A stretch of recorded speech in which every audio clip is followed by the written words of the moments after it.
I'm so excited to finally meet Christine, and I drove here for like 6 hours, actually for an hour, because before I drove for 5 hours. But I'm actually really happy to meet you because you changed my world. You helped me budge to release my lower back pain, and I know a lot of you guys suffer from lower back pain. That's why I want to make this video to help you release your pain. And the reason why we have this pain because we're using our hip flexors, which bring our legs to our body, right? Yeah. While we're trick lining. Yeah, we've been playing. She set up this trick line in the backyard, and we've been playing on just like me doing basic things. And I could even feel in my body when I was doing just trying to balance just for a second how much my core was really activated and how much my hip flexors were really working to help stabilize my spine. And that's with like doing nothing of any significance. Yeah, so with trick liners, we overuse it. And we're going to show you guys a few simple things you can do to release your pain or to release tightness in your hip flexors. Yeah, because when you develop tightness, what happens is the brain decides to hold tension in the hip flexor muscle complex, and will hold it not just when you're on the line, but in everything that you do. So when you're sleeping, when you're brushing your teeth, when you're going to the grocery store, that tension is there. And as you're living with that tension, it's going to develop into pain. Because the hip flexors are so central to the core of your body, that tension affects the mechanics of your entire leg, can develop into knee pain, foot pain, toe pain, and can also really impact the low back and work its way up the chain. So if you're experiencing some sort of pain in your body, you know, it's very likely that the hip flexor is involved to some degree. Now, it might not be the only thing, right? But if you haven't assessed and treated this area of the body, it's something that's definitely worth checking out. So since for me, I have my right foot forward when I sit on a trick line, so my pelvis is rotated this way, and I don't know, why is this the tightest side? You are using that hip flexor more consistently. You're contracting it and holding it, whereas the other leg is swinging more. Mm-hmm. It has more extension and flexion, which allows the muscle to contract and relax. Whereas this one is almost constantly stabilizing. It's also stabilizing in a shortened position. Yeah, so it's because it's already brought closer to my body. Right, and muscles don't work well when they're short. Mm-hmm. So I normally use a hip hook to release the tension, and I show you how to use it. But there are also alternative ways to release the tension. Yeah. So right here is the pelvic bone, right? And right inside the pelvic bone is the iliacus, and the psoas is about right here. So when you use the hip hook, you place it right inside the pelvic bone.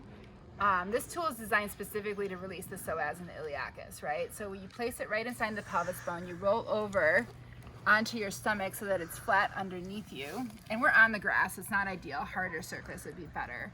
But even just lying here, the pressure downward is going to push upward, you know, to address the psoas. You know, and for you, your psoas is pretty tight. Yeah, so since psoas actually goes to your lower back, Yes. and when it's tight, it pulls your lower back to one side, like for me, it's the other side, that creates pain in your lower back. Yeah, so all the way from the very inner part of your thigh, so way deep on the inner part of your thigh, all the way up to your spine is where the psoas is. And this is just one point, one place to access that. But then after a little while, she pushes on the lever, which rotates the tip. You want to do that yourself, or you want? I don't want to push too hard. Yeah, and it goes deeper into the curve of the hip, and it releases the iliacus. Yeah. So for her, her pelvis is rotated forward on the right side. She's doing the left side now. But that iliacus is what's responsible for that and is affecting her. Oh, we're her going to lower show you back. how to release it with a partner as well. So if you have, you know, partner, friend, family, you know, the neighbor, you know, some random guy on the beach, you're again finding this bony place here, and then you're using your thumb to push right inside where the bone is. So here's the bone again. I'm going inside, and I'm pushing at a 45-degree angle this way.